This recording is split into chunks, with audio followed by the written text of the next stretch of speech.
Hello everyone. चलो शुरू करते हैं इस स्टोरी का एक नया एपिसोड।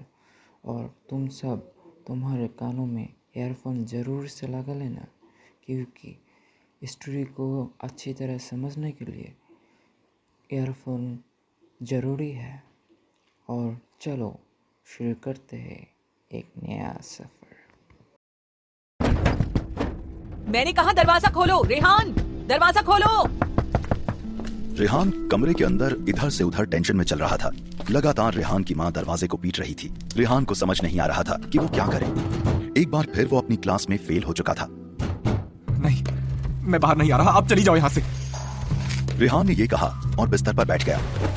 उसने अपने सर को अपने दोनों हाथों से ढक लिया। 2 साल से यही बातें सुन रही हो तेरी। अब मैं कुछ नहीं सुनने वाली। मैंने तय कर लिया है, तुझे हॉस्टल ही भेजना है। बाहर आ अब। मुझे हॉस्टल नहीं जाना। आपको ये बात समझ में क्यों नहीं आती? बार बार एक ही बात क्यों करती रहती हो आप मुझसे? रेहान दरवाजे के पास आया और चीखते हुए बोला, पापा अगर यहाँ होते ना तो ये सब कभी नहीं होता। वो मुझे हॉस्टल कभी भेजने की बात भी नहीं करते। ये सब आपकी गलती है। रेहान के मुंह से गुस्से में ये बात निकल गई और दरवाजे की दूसरी तरफ सन्नाटा छा गया। रेहान जानता था कि उसने गलती की थी। उसे पता था कि गुस्से में एक बार फिर उसने अपनी मां का दिल दुखाया था। आगे बिना कुछ कहे रेहान कमरे से बाहर निकल गया। बाहर हॉल में उसकी मां सोफे पर बैठी छत की तरफ देख रही थी। उसकी मां की आंखों में आंसू थे। रेहान सीधे उनके बगल में जाकर बैठ गया। उसने एक लंबी सांस ली और अपनी मां को गले से लगा लिया। आई एम सॉरी मम्मा। आपको जहां भेजना है मैं चला जाऊंगा। मैं कुछ नहीं कहूंगा आपसे। रेहान की मां ने उसके गाल पर प्यार से अपना हाथ फेरा और माथे पर किस करने के बाद कहा, मेरा राजा बेटा। उस रात रेहान को एक पल के लिए भी नींद नहीं आई। वो बिस्तर पर बार बार सिर्फ अपनी करवट बदल रहा था। तभी अचानक से रेहान के फोन में एक नोटिफिकेशन आया। रेहान ने अपना फोन उठाकर देखा और उसकी आंखें बड़ी हो गई। रेहान की फोटो हर ग्रुप में वायरल हो रही थी। वो 11th क्लास में दूसरी बार फेल हुआ था और बच्चों ने इस बात का मजाक उड़ाने के लिए एक नई तकनीक ढूंढ ली थी। रेहान को अपने कानों में बच्चों के हंसने की आवाजें सुनाई दे रही थी। रेहान असल में ऋषिकेश में रहता था। छोटा शहर होने की वजह से उसे पता था कि अब यह खबर पूरे शहर में फैल चुकी थी। रेहान अपना फोन उठाकर फेंकने ही वाला था कि अचानक उसने देखा कि साक्षी ने उसकी फोटो के नीचे एक कमेंट किया था। ये तो best meme on the internet है। मुझे अभी भी याद है, एक बार मैं इससे कॉपी लेने गई थी और इसके मुंह से आवाज ही नहीं निकली थी। ही इज सो स्लो यार। बस एक क्रीप की तरह पूरा दिन मुझे देखता रहता है। साक्षी के इस कमेंट पर बहुत सारे लाइक्स थे। सब लोग इसे शेयर कर रहे थे और रेहान का पहले से भी ज्यादा मजाक उड़ रहा था। रेहान को अपनी आंखों पर विश्वास नहीं हुआ।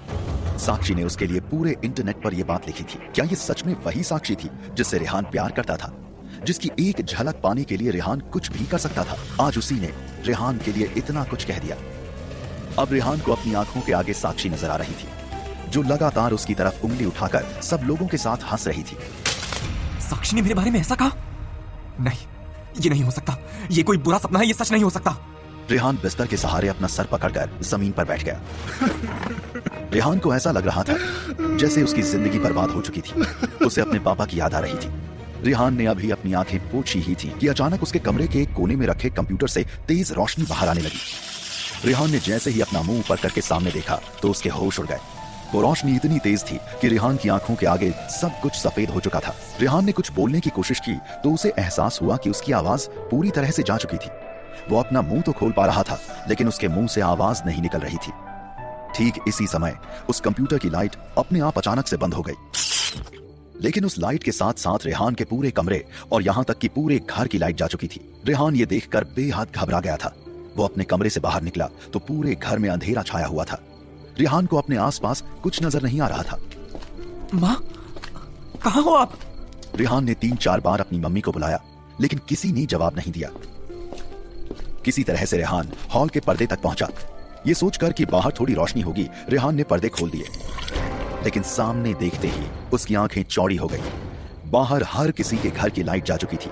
ऐसा लग रहा था जैसे पूरे ऋषिकेश का एक साथ पावर कट हुआ था।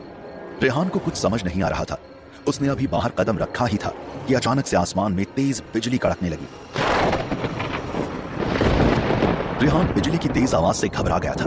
सब चीजें इतनी जल्दी हो रही थी कि उसे कुछ समझ नहीं आ रहा था। बाहर लोगों के घरों को देखकर ऐसा लग रहा था जैसे सब कहीं गायब हो गए थे। रेहान ने अपने पड़ोसी के घर की तरफ बढ़ने की कोशिश की थी कि एक बार फिर आसमान में एक विशाल बिजली कड़की। रेहान ने जैसे ही ऊपर उस बिजली को देखा, उसके पैरों तले जमीन खिसक गई और चिल्लाते हुए वो जमीन पर गिर गया। रेहान का सर जैसे फट रहा था। वो बिना कुछ सोचे समझे घर के अंदर वापस आ गया। अभी भी पूरे शहर में लाइट नहीं थी। अंदर आने पर रेहान ने देखा कि उसके कमरे से लाइट आ रही थी।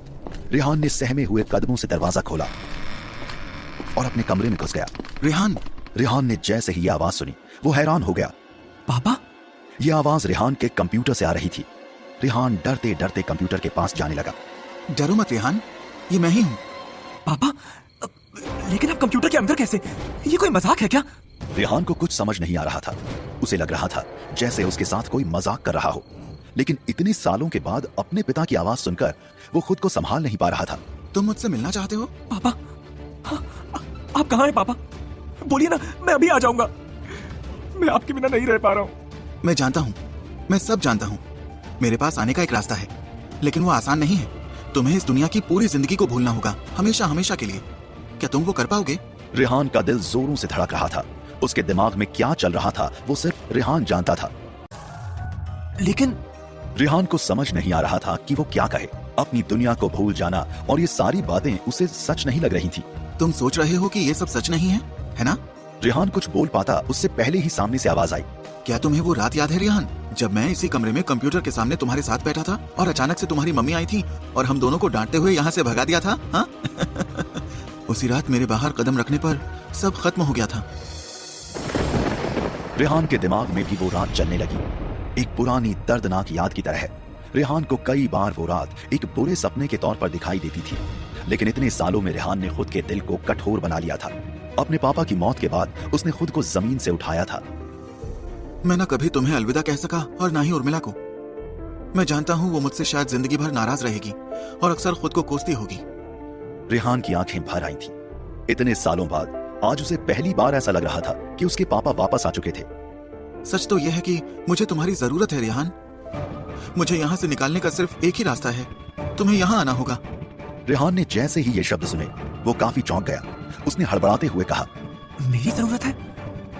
मतलब मैं कुछ समझा नहीं। रेहान ने अभी ये बात कही ही थी कि अचानक से उसके कमरे का दरवाजा खुल गया। रेहान, कहाँ था तू? कब से ढूंढ रही हूँ तुझे। रेहान अपनी माँ की आवाज सुनते ही तुरंत पलट गया और हड़बड़ाते हुए बोला, वो माँ, मैं तो बस वो। रेहान को समझ नहीं आ रहा था कि वो बात कहां से शुरू करे। वो अपने शरीर से जैसे कंप्यूटर स्क्रीन को छुपाने की कोशिश कर रहा था। क्या कर रहा है तू कंप्यूटर में? ये ऑन क्यों कर रखा है? कितनी बार कहा है कि गेम खेलना छोड़ दे, पढ़ाई पर ध्यान दे। ये कहते हुए रेहान की माँ आगे आई और उन्होंने रेहान को साइड करते हुए सीधे कंप्यूटर को बंद कर दिया। लेकिन कुछ नहीं। चल अपनी बुक्स खोल, पढ़ाई शुरू कर। कितनी बार समझाना पड़ेगा रेहान? ये कहते हुए उर्मिला कमरे में बिखरे कपड़े समेटने लगी। रेहान ने कंप्यूटर स्क्रीन पर देखा, फिर उसके पास गया और धीरे से बोला, पापा, आप यहीं हो ना? लेकिन इस बार रेहान की किसी भी बात का कोई जवाब नहीं आया। रेहान काफी कंफ्यूज हो गया था। उसे यकीन था कि इस कंप्यूटर से उसके पापा की आवाज आ रही थी और वो उसे मदद के लिए अपने पास बुला रहे थे, लेकिन फिर ये अचानक से क्या हो गया था? उसने अपने कमरे की खिड़की से बाहर देखा तो सब कुछ बदल गया था। इलेक्ट्रिसिटी भी वापस आ चुकी थी, न सिर्फ उसके कमरे की बल्कि पूरे ऋषिकेश की। बाहर मौसम भी सुहाना हो गया था। माँ, ये बिजली कड़कना कब बंद हुई? उर्मिला ये शब्द सुनकर रेहान को अजीब तरह से देखने लगी। बिजली? कौन सी बिजली? सुबह से आज आसमान एकदम साफ है, कोई बादल नहीं है। उर्मिला रेहान की शक्ल देखकर टेंशन में आ गई। रेहान आज कुछ अजीब बातें कर रहा था। लेकिन मुझे यकीन है कि बाहर बिजली कड़क रही थी और रास्ता भी एकदम साफ था। मैं आपको कब से ढूंढ रहा था और ये कंप्यूटर भी। रेहान ये कहते कहते रुक गया। उर्मिला रेहान के पास आई और उसे डांटते हुए बोली, क्या बातें कर रहा है तू ये? मैं सुबह से घर पर थी, अभी बस कुछ सामान लेने गई थी। तबीयत तो ठीक है ना तेरी? ये कहते हुए उर्मिला ने अपना हाथ रेहान के सर पर रखा और उसका बुखार मापने लगी, लेकिन रेहान एकदम नॉर्मल था। रेहान ने थोड़ा चिड़चिड़ाते हुए अपनी माँ का हाथ हटा दिया। फिर वो जाकर अपने बिस्तर पर बैठा और किताब खोलकर उसमें देखने लगा। गुड बॉय, तू पढ़ाई कर रेहान, मैं तेरे लिए कुछ अच्छा सा बना कर लाती हूँ। उर्मिला भी कुछ सोचते हुए कमरे से चली गई। उर्मिला के जाते ही रेहान बिस्तर पर लेट गया और जो कुछ हुआ था उसके बारे में सोचने लगा। क्या वो सब सिर्फ एक सपना था? रेहान खुद से सवाल कर रहा था, सब कुछ इतनी जल्दी हुआ था कि उसे समझ नहीं आ रहा था कि क्या सच था और क्या झूठ। रेहान ने अपना फोन चेक किया तो वापस उन कमेंट्स को पढ़कर उसका सर चकरा गया। इससे बेहतर तो यही होता कि मैं अपने पापा के पास चला जाता। ये सब तो नहीं देखना पड़ता। ये कहते हुए रेहान ने अपना फोन बिस्तर पर फेंक दिया। फिर अपनी आंखें बंद करके वो सब कुछ याद करने लगा। मुझे तुम्हारी मदद चाहिए रेहान, तुम ही मुझे बचा सकते हो। रेहान के सामने उसके पिता खड़े थे। रेहान उन्हें अब न सिर्फ सुन सकता था बल्कि देख भी सकता था। उन्होंने अपना एक हाथ रेहान की तरफ बढ़ाया हुआ था। मेरे साथ आओ, मेरा हाथ पकड़ो, मुझे तुम्हारी मदद की जरूरत है। एक बार फिर रेहान का दिल जोरों से धड़कने लगा। जब तक वो कुछ समझ पाता उसका हाथ अपने पिता के हाथ में था। अगले ही पल आसपास की हर चीज पिघलने लगी। रेहान को एहसास हुआ कि उसका खुद का शरीर किसी मोमबत्ती की तरह पिघल रहा था। रेहान का कमरा पूरी तरह से बिखर चुका था। उसने अपने दरवाजे की तरफ देखा तो उसे आग जलती हुई नजर आई। ये सब क्या हो रहा है पापा? ये सब। उसने जैसे ही अपनी नजर आगे अपने पिता को देखने के लिए उठाई, रेहान के होश उड़ गए। तुम कौन हो? पापा, मेरे पापा कहाँ हैं?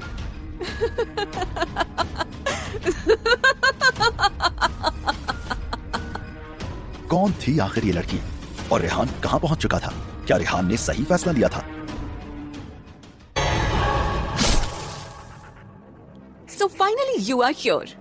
वैसे जो भी कहो, तुम्हें यहाँ बुलाना आसान नहीं था। रेहान हैरान था।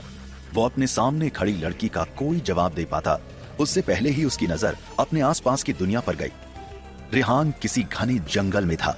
वहां रोशनी तो थी लेकिन फिर भी सब कुछ बदला सा लग रहा था।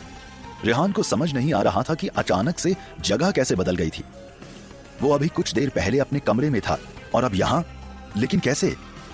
रेहान ने उस लड़की को अनदेखा करते हुए अपने कदम आगे बढ़ा लिए। वो एक पेड़ के पास गया और उसे छू कर देखने लगा। उस जगह की कुछ अजीब बात थी जो रेहान समझ नहीं पा रहा था। लेकिन तभी उस पेड़ की डालियां जोर से हिलने लगी और अगले ही पल रेहान ने अपना शरीर किसी चीज से जकड़ता हुआ महसूस किया।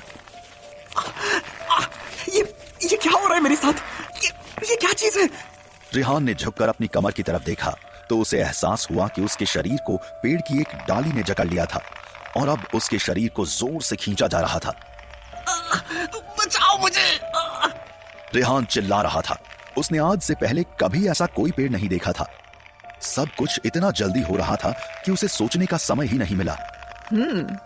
मेरी बात को अनसुना करके तुम्हें क्या लगा था कि तुम्हारे साथ क्या होगा? हाँ?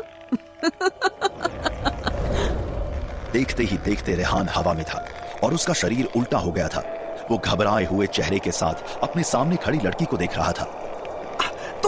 तुम कौन हो और ये कौन सी जगह है? मैं तो अपने पापा के पास आया था। कहाँ है मेरे पापा? माया उसकी शक्ल देखकर मुस्कुरा रही थी। रेहान 11वीं क्लास का एक बच्चा था। उसके चेहरे पर अभी भी एक मासूमियत थी। सब बताती हूँ, जल्दी किस बात की है? ये कहते हुए माया उसके सामने इधर से उधर चलकर कुछ सोचने लगी। तुम मेरी बात का जवाब क्यों नहीं दे रही हो? कौन हो तुम और ये सब क्या हो रहा है? मेरी मदद करो। रेहान का चेहरा पूरी तरह से लाल हो चुका था। उसके बार बार बोलने पर माया अपनी जगह पर रुक गई। फिर चिड़चिड़ाते हुए पेड़ की तरफ आई और अपने हाथ में पकड़ी तलवार से उसने पेड़ की उस डाली को काट दिया। ऐसा करते ही रेहान जमीन पर गिर गया। You are welcome. तुम अपने आप को समझती क्या हो? हाँ? कोई हूर की परी हो तुम? कहीं तुमने ही तो मेरे पापा को। ये कहते हुए रेहान ने अपनी उंगली उस लड़की की तरफ उठा दी। उंगली नीचे करो। ये मत भूलो कि तुम्हारी जान अभी अभी मैंने बचाई है। रेहान के चेहरे पर गुस्सा साफ नजर आ रहा था। उसे समझ नहीं आया कि वो लड़की खुद को समझती क्या थी और आखिर ये थी कौन। चलो अब ये सब छोड़ो, काम की बातें करते हैं। मेरा नाम माया है और तुम प्लैनेट ब्लू में हो। यहाँ पर चीजें पृथ्वी जैसी नहीं हैं, तो ध्यान रखना कि ये गलती दोबारा ना हो। और माया आगे कुछ कहती उससे पहले ही रेहान की आंखें बड़ी हो गई और वो हैरानी के साथ बोला, क्या तुम मजाक कर रही हो? Planet blue? ये सब क्या बकवास है? ऐसा कोई प्लैनेट आज तक डिस्कवर ही नहीं हुआ है। मानता हूँ कि मैं 11th में ही हूँ और 2 बार फेल हो चुका हूँ, लेकिन इतना भी बेवकूफ नहीं हूँ। अच्छा, अगर ऐसी बात है तो तुम्हें क्या लगता है कि तुम कहाँ हो? माया ये कहकर रेहान को देखने लगी। रेहान ने जवाब देने से पहले ऊपर से नीचे तक माया को ध्यान से देखा। माया ने ब्लैक कलर का टाइट स्पेस सूट पहना हुआ था। रेहान अपने ख्यालों में इतना गुम था कि वो ये नहीं देख पाया कि माया दिखने में कितनी सुंदर थी। माया के सुनहरे बाल थे और उसकी आंखें डार्क ब्लू कलर की थी। रेहान उसकी खूबसूरती में खोने ही लगा था कि अचानक से उसका चेहरा देखकर रेहान को माया का घमंड याद आया। मैं जहां भी हूं, लेकिन ये कोई दूसरा प्लेनेट नहीं है। और अगर ये दूसरा प्लेनेट है तो तुम क्या हो? हाँ, एक एलियन। क्या अब एलियन भी इंसानों जैसे दिखने लगे हैं? और मेरी भाषा, ये सब कहां से सीखा तुमने? आई बड़ी, दूसरा प्लेनेट है। ओह, तो तुम्हें बिल्कुल जीरो से सब समझना पड़ेगा। ठीक है, सबसे पहले क्यों ना तुम आसमान की तरफ देखो। रेहान ने यह बात सुनते ही आसमान की तरफ देखा। पहली बार में रेहान को सब नॉर्मल नजर आया, लेकिन फिर माया ने उसकी नजर आसमान में नजर आ रहे 2 चांद की तरफ घुमाई। पृथ्वी पर एक चांद है ना, और हाँ, वो दिन में तो नहीं निकलता।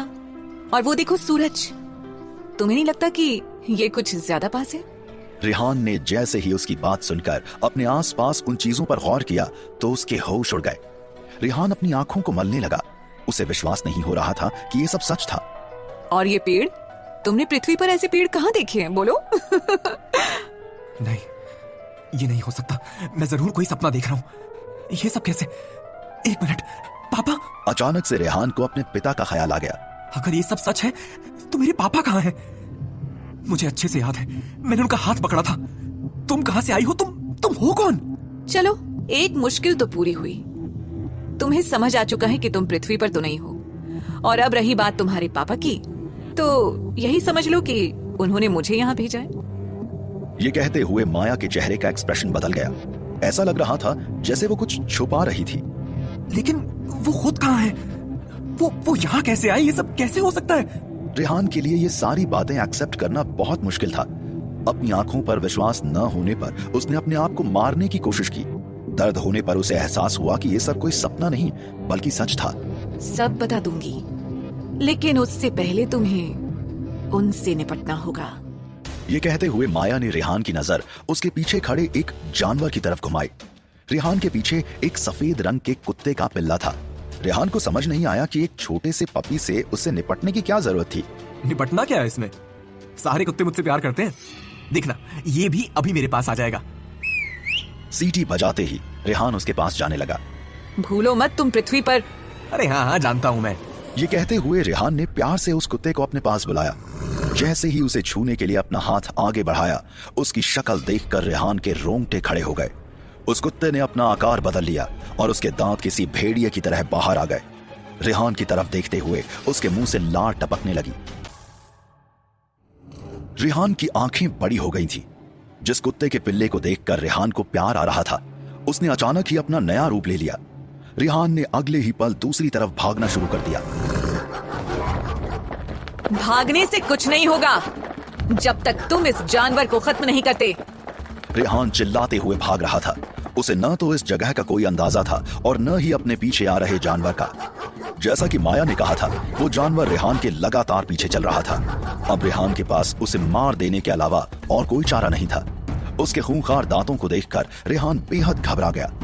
अचानक से एक बड़ा सा पेड़ आने पर रेहान तुरंत उसके पीछे छुप गया। वो जानवर रेहान के गायब होने पर अपनी जगह पर रुक गया और उसे आसपास ढूंढने लगा। ठीक इसी समय रेहान की नजर जमीन पर पड़े एक बड़े से पत्थर पर गई। उसने किसी तरह से उसे उठाया और उस जानवर की तरफ उसे फेंक दिया। पत्थर सर पर लगने पर वो जानवर बच नहीं पाया, लेकिन मरने पर अचानक से उसके शरीर से तेज रोशनी निकलने लगी। ये ठीक उसी तरह की रोशनी थी जो रेहान ने अपने घर के कंप्यूटर पर देखी थी। कुछ ही सेकंड्स में वो जानवर उस जगह से अचानक गायब हो गया। रेहान ये सब देखकर काफी हैरान हो चुका था। उसने अभी एक राहत भरी सांस ली ही थी कि अचानक उसे एक आवाज आई। First task completed, won 5 points. एक पल के लिए रेहान काफी कंफ्यूज हो गया। उसे समझ नहीं आ रहा था कि ये आवाज कहां से आई थी। इस आवाज की आदत डाल लो। तुम्हारा हर लेवल क्लियर होने पर ये तुम्हें याद दिलाएगा कि तुम्हें कितने पॉइंट्स मिले हैं। ये तो किसी गेम की तरह है। रेहान ने अपने हाथों की तरफ देखा। उसे ऐसा लग रहा था जैसे पहला लेवल कंप्लीट करने पर उसके हाथों की नसें हल्की बाहर आ गई थी। लेकिन ये रियल लाइफ है। अगर तुम यहाँ मर गए तो कभी वापस जिंदा नहीं हो पाओगे। माया की बात सुनकर रेहान कुछ देर के लिए एकदम शांत हो गया। उसने आसमान की ओर देखा तो उसे एहसास हुआ कि धूप जाने लगी थी। चलो मेरे पीछे आओ, हमें अब आगे बढ़ना होगा। माया ने कहा और वो आगे चलने लगी। रेहान उसके पीछे चल रहा था। अभी भी रेहान के मन में हजारों सवाल थे जिनका उसे जवाब नहीं मिला था। आखिर वो यहाँ कर क्या रहा था? क्या माया ही उसे उसके पापा के पास ले जाने वाली थी? माया और रेहान साथ में आगे चलते रहे और देखते ही देखते रात हो गई। उस जंगल की तरफ कोई भी लाइट नहीं थी। रेहान को समझ नहीं आ रहा था कि ये किस तरह का प्लैनेट है। ना तो यहाँ कोई लाइट थी, पेड़ भी मारने की कोशिश करते थे और कुत्ते का पिल्ला असल में एक भेड़िए के बराबर था। अरे बस, हम कब से चल ही रहे हैं, आखिर जाना कहाँ है? अब तो मुझे रास्ता भी दिखना बंद हो चुका है। ये कैसी जगह है आखिर? इतनी पिछड़ी, इतनी पुरानी, सब चीजें यहाँ इतनी खतरनाक क्यों हैं? ये सिर्फ तुम्हारे लिए है। जब तक तुम अपने 4 लेवल यहाँ पर पूरे नहीं करते, तुम इस जंगल से कभी बाहर नहीं निकल पाओगे। और मैं सिर्फ इन 4 लेवल्स के लिए तुम्हारे साथ हूँ। आगे की दुनिया इससे बिल्कुल अलग है। ब्लू प्लैनेट पृथ्वी पर हो रही साइंस की तरक्की को सालों पहले ही पीछे छोड़ चुका है। अब ऐसा कोई आविष्कार नहीं बचा है जो हमने ना किया हो। यहाँ पर तुम्हारी सर्वाइवल स्किल्स का टेस्ट हो रहा है, ताकि आगे जो होगा तुम उसके लिए तैयार रहो। माया ने रेहान को समझाया और फिर वो एक गुफा के पास जाकर बैठ गई। उसने जमीन पर पड़ी कुछ धूल इकट्ठी की और उसे जमीन पर रखकर उसमें फूंक मारने लगी। रेहान समझ नहीं पा रहा था कि आखिर माया क्या कर रही थी, लेकिन अगले ही पल उस धूल से आग जल गई। ये तो कमाल है, धूल से आग जलती है। मैंने ऐसा कभी कुछ नहीं देखा है। माया ने रेहान की शक्ल देखकर हल्के से स्माइल किया और वो आगे की तरफ देखने लगी। माया की उम्र रेहान के बराबर थी, लेकिन अलग दुनिया होने की वजह से उसके और रेहान के इंटेलिजेंस और मैच्योरिटी लेवल में काफी अंतर था। माया छुप छुप कर रेहान के चेहरे को देख रही थी। रेहान से जुड़ी कोई तो बात थी जो वो नहीं बता रही थी। माया अपने ख्यालों में खोई हुई थी कि अचानक से रेहान ने उसका हाथ पकड़ लिया। ये तुम क्या कर रहे हो? मेरा हाथ छोड़ो। रेहान के चेहरे पर एक सीरियस लुक था। उसने कुछ देर तक माया की आंखों में देखा और फिर अपनी नजर उसके हाथ की तरफ बढ़ाते हुए कहा, ये तुम्हारे हाथ में निशान कैसे हैं? माया की कलाई के पास चोट के गहरे निशान थे, जिन्हें देखकर ऐसा लग रहा था जैसे या तो किसी ने माया को चोट पहुंचाई थी या फिर ये सब माया ने खुद किया था। रेहान ने जैसे ही ये बात कही, माया ने तुरंत अपना हाथ पीछे खींच लिया, फिर अपने हाथों को छुपाते हुए बोली, तुम्हें अपनी जिंदगी से मतलब होना चाहिए, ना कि मेरी। क्या ये सब तुमने खुद किया है? माया ने ये सुनते ही गुस्से से रेहान की तरफ देखा। लगता है तुम्हें मेरी बात समझ नहीं आई। मैंने कहा ना, मेरी जिंदगी में दखल देना बंद करो। लेकिन रेहान लगातार उसकी तरफ देख रहा था। अगर इतनी साइंस एडवांसमेंट के बाद भी तुम लोग खुश नहीं हो, तो फिर क्या फायदा इस प्लैनेट का? माया का चेहरा गुस्से से लाल हो चुका था, लेकिन वो आगे कुछ कहती उससे पहले ही माया की नजर सामने की तरफ गई और उसके चेहरे के एक्सप्रेशंस बदल गए। तुम्हारा ज्यादा मुंह चल रहा था ना, अब इससे निपट कर दिखाओ। रेहान ने काफी घबराते हुए पीछे देखा और उसके चेहरे का रंग उड़ गया। और हाँ, एक बार अपनी जेब चेक कर लेना। माया ये कहकर थोड़ी पीछे हो गई। रेहान की आंखें अभी भी हैरानी से अपने आगे की तरफ देख रही थीं। रेहान के सामने एक काली छाया थी। आमतौर पर पृथ्वी पर ऐसी चीजों को भूत कहा जाता था। रेहान को कभी इन सब चीजों पर विश्वास नहीं था, लेकिन आज अपनी आंखों के आगे इसे देखकर वो काफी चौंक गया। माया की कही बात के मुताबिक रेहान ने अपनी जेब में हाथ डाला, लेकिन वो जेब से कुछ बाहर निकाल पाता उससे पहले ही वो परछाई तेजी से रेहान के करीब आई और उसके शरीर के अंदर घुस गई और रेहान उसी जगह पर गिर गया। रेहान ने जब अपनी आंखें खोली तो वो एक सफेद रंग की जगह में था। उसके आसपास सब कुछ सिर्फ सफेद रंग का था। तो क्या हम शुरू करें? रेहान ने जैसे ही ये शब्द सुने, उसने पलट कर देखा। उसके ठीक पीछे वो काली छाया थी। अब उस छाया में रेहान एक चेहरे को देख सकता था। रेहान को समझ नहीं आ रहा था कि उसके साथ क्या हो रहा था। मैं तुमसे सिर्फ एक सवाल पूछूंगा। अगर तुमने उस सवाल का सही जवाब दिया तो तुम इस जगह से बाहर निकल पाओगे। अगर नहीं तो जिंदगी भर, जब तक तुम्हारी मौत नहीं होती, तब तक तुम इसी जगह पर कैद रहोगे। रेहान के माथे से पसीना छूट रहा था। अब उसके साथ आगे क्या होने वाला था ये कोई नहीं जानता था। तो क्या तुम तैयार हो? रेहान उस डरावनी छाया की तरफ देख रहा था। उसके चेहरे पर बहुत सीरियसनेस थी। रेहान के दिमाग में इस समय माया की कही बात घूम रही थी। आगे बढ़ने के लिए उसे इन सब चुनौतियों का सामना करना था। आखिर वो अपने पिता को दोबारा देखना चाहता था। रेहान अभी ये सब सोच ही रहा था कि सामने से आवाज आई। मैं जानता हूं कि तुम अपने पिता के बारे में सोच रहे हो और सही सोच रहे हो। अगर तुमने ये चुनौती पार की तभी तुम वहां तक पहुंच पाओगे। रेहान ये शब्द सुनते ही हैरान हो गया। वो सोचने लगा कि क्या आत्मा जैसी दिखने वाली चीज उसका मन पढ़ना जानती थी। वो अभी अभी जिन शब्दों में सोच रहा था, ठीक वही शब्द अभी उसने बोले थे। रेहान ने जवाब देने के लिए अपना मुंह खोला ही था कि अचानक सामने से आवाज आई। ये भी सही सोच रहे हो। मैं तुम्हारा मन पढ़ सकता हूँ। तुम जो सोच रहे हो सब कुछ मुझे साफ साफ सुनाई दे रहा है। रेहान के माथे से पसीना छूटने लगा। उसे समझ नहीं आ रहा था कि अब वो क्या कहे। तो मेरा सवाल तुमसे ये है कि तुम्हें सबसे ज्यादा डर किस चीज से लगता है रेहान? रेहान ने यह बिल्कुल उम्मीद नहीं की थी कि उससे ये सवाल किया जाएगा। वो सवाल सुनकर चौंक गया। वो चाहे कितनी भी कोशिश करता, अपने मन का असली जवाब वो छाया से छुपा नहीं सकता था। उसने रेहान की तरफ 2 से 3 बार देखा और फिर अचानक से हंसना शुरू कर दिया। रेहान अभी भी चुप खड़ा था। देखते ही देखते अचानक से उस छाया का रूप बदलने लगा और रेहान के चेहरे का रंग उड़ने लगा। अब रेहान के सामने उसका सबसे बड़ा डर था। रेहान के सामने ठीक वही चीज थी जिसके बारे में वो सोच रहा था, उसके स्कूल के बच्चे। इन बच्चों में सबसे आगे रेहान का क्रश साक्षी खड़ी थी। ये सब लोग रेहान की तरफ उंगली दिखाकर हंस रहे थे। रेहान को कुछ समझ आता उससे पहले उसे एहसास हुआ कि उसके बदन पर पहने सारे कपड़े गायब हो चुके थे। वो अपने स्कूल के दोस्तों के आगे, साक्षी के आगे बिना कपड़ों के था और वो सब उसकी हंसी उड़ा रहे थे। ये कैसे हो सकता है? मेरे कपड़े? नहीं नहीं, ऐसा बिल्कुल नहीं हो सकता। हाँ, उसे देखो, 11th में 2 बार फेल भी हो गया और अब देखो कपड़े भी नहीं पहने हैं।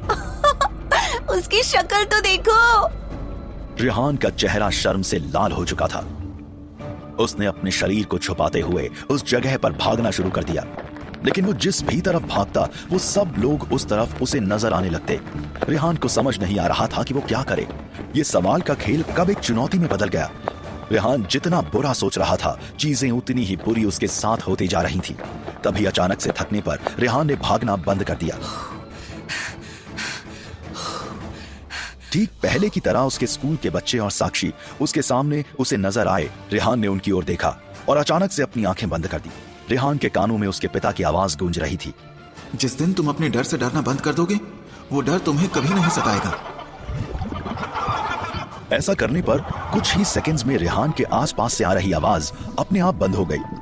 रेहान ने खुद के शरीर को छुपा रहे हाथों को खुद से दूर कर दिया और वो आराम से उस जगह पर खड़ा हो गया। उसने एक लंबी गहरी सांस ली और थोड़ी ही देर में वो अपने शरीर पर वापस काबू पाने लगा। जब रेहान ने अपनी आंखें खोली तो उसके सामने माया खड़ी थी। माया ने अपनी घड़ी की ओर देखा और कहा, गुड वर्क। मैंने सोचा नहीं था, लेकिन तुम 5 मिनट में बाहर आ गए हो। 5 मिनट? लेकिन मुझे तो ऐसा लगा जैसे उस जगह पर बंद मुझे सालों हो गए हों। वो इसलिए क्योंकि अंदर समय 100 गुना स्लो हो जाता है। तो फिर कैसा रहा तुम्हारे सवाल का जवाब? वैसे तुम ये बात तो समझ ही गए होंगे कि जिस जगह पर तुम थे वो असल में तुम्हारे अंदर की दुनिया थी, और वो आत्मा जो तुम्हारे अंदर गई थी वो बस एक आईना था, तुम्हें वही दिखाने के लिए जो तुम हो। रेहान चुप था। वो समझ चुका था कि वो उस जगह से कैसे बाहर निकल पाया था। उसने ये बात समझ ली थी कि उस जगह से निकलने के लिए उसे अपने डर का सामना करना होगा। जब उसने अपनी आंखें बंद कर दी तो वो सिर्फ यही सोच रहा था कि उसे इस बात से कोई फर्क नहीं पड़ता कि लोग उसके बारे में क्या कह रहे थे। अपने डर से जब रेहान ने डरना बंद कर दिया तो अपने आप वो उस जगह से बाहर निकल आया। ये सब उसके पिता की कही बात की वजह से हुआ था। ठीक इसी समय रेहान को नोटिफिकेशन की आवाज आई। Task 2 completed, won 5 points. कहाँ खो गए हो? रेहान माया की आवाज सुनकर झटके से अपने ख्यालों से बाहर आ गया। उसने माया को देखा और कहा, कुछ नहीं, बस कुछ याद कर रहा था। अच्छा तो ठीक है, आज के तुमने सारे टास्क पूरे कर लिए हैं। अब तुम सो जाओ, क्योंकि कल का दिन बहुत इंपॉर्टेंट है। माया ये कहकर एक अंगड़ाई भरने लगी और फिर उसी जमीन पर आग के आगे सो गई। रेहान काफी देर तक माया को देखता रहा। ये बात रेहान चाहकर भी अनदेखा नहीं कर सकता था कि माया कितनी खूबसूरत थी। इतने सालों के बाद पहली बार आज रेहान को साक्षी के अलावा कोई लड़की इतनी खूबसूरत लगी थी। उसकी गहरी नीली आंखें रेहान के दिमाग में छप गईं। वो माया के करीब बैठकर उसके बालों को छू कर देखने के बारे में सोचने लगा। उसने कुछ देर इस ख्याल को कंट्रोल करने की कोशिश की, लेकिन अचानक माया नींद में करवट बदलते हुए अपने आप ही रेहान के करीब आ गई। रेहान ने जब माया को अपने इतने करीब देखा तो वो अपने आप को रोक नहीं पाया और हल्के से अपना हाथ उठाकर माया के सर के करीब ले जाने लगा। रेहान को अपना हाथ कांपता हुआ महसूस हो रहा था। उसने किसी तरह वो हाथ आगे बढ़ाया और माया के बालों पर रख दिया। फिर वो बड़े प्यार से माया के बालों को सहलाने लगा। माया गहरी नींद में थी। रेहान उसे बस प्यार से देख रहा था। रेहान को ऐसा महसूस हो रहा था जैसे ये कोई डेजा वू हो, जैसे उसने पहले भी कभी ये पल जिया था, लेकिन कब उसे ये समझ नहीं आ रहा था। माया की आंखें उस तरफ थीं जहां से रेहान उसे नहीं देख सकता था। असल में माया जागी हुई थी।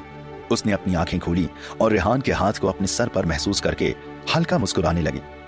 उसने मन ही मन खुद से कहा, तुम जानते नहीं मैंने इस दिन का कितना इंतजार किया। आखिरकार तुम आ ही गए।